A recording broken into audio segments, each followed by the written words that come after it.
काँग्रेसचे बालाजी गाडे यांच्या नेतृत्वात भाऊराव चव्हाण साखर कारखान्यावर धडकला मोर्चा।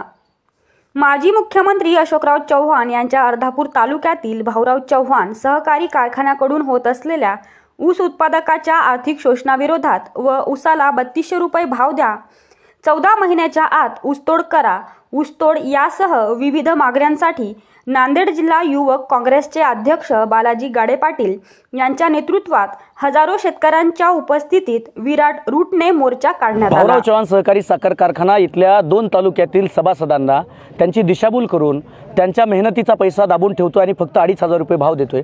पश्चिम महाराष्ट्रातले आणि आजूबाजूचे कारखाने 3000 3500 भाव देत आहेत, पण भाऊराव कारखाना आणि इथलं प्रशासन दमदाटी करून शेतकऱ्यांच्या मेहनतीचे पैसे त्यावर डल्ला मारण्याचा प्रयत्न करते। म्हणून आम्ही सर्व शेतकऱ्यांच्या लेकरांनी आणि सभासदांनी एकत्रित येऊन प्रति टन 3200 रुपये भाव माजी मुख्यमंत्री आणि चेअरमन साहेब आणि भाऊराव प्रशासनाने दिला पाहिजे ही मागणी घेऊन शांततामय मार्गाने आज रुग्ण मोर्चा भाऊराव चव्हाण कारखान्यावरती आम्ही आज घेऊन आलेलो आहोत।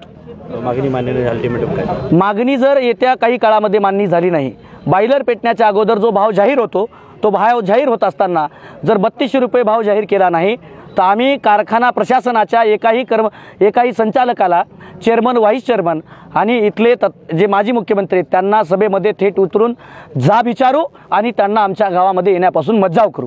कारखान्यातर्फे काय आश्वासन देण्यात? कारखान्यातर्फे आम्हाला काही आश्वासन देण्यात आलेलं नाही। उलट कारखान्यानं गावागावातल्या शेतकऱ्यांना धमक्या दिल्या, गावागावातल्या शेतकऱ्यांना मोर्चात गेला तर तुमचा ऊस जाणार नाही अशा प्रकारे त्यांना दमदाटी केली आणि गावागावात संचालक बसून पारावरती वाटत बसून लोकांना येऊ दिलं नाही। अशा प्रकारे भाऊराव चव्हाणनं शेतकऱ्यावरती दमदाटी केली, आश्वासन काहीच दिलं नाही। शेतकऱ्यांच्या तोंडाला पानं पुसलं। आतमध्ये चेअरमन व्हाईस चेअरमन आणि MD बसलेले आहेत, पण एका तकलादू अधिकार नसलेल्या माणसाला बाहेर पाठवलं। आम्हीही ग्राहक आहोत, आम्हीही मालक आहोत। उद्या आमच्या गावात येतील तेव्हा आम्ही हातावरती पाणी आणि चहा न देता गावाच्या बाहेर हाकलून देऊ त्यांना।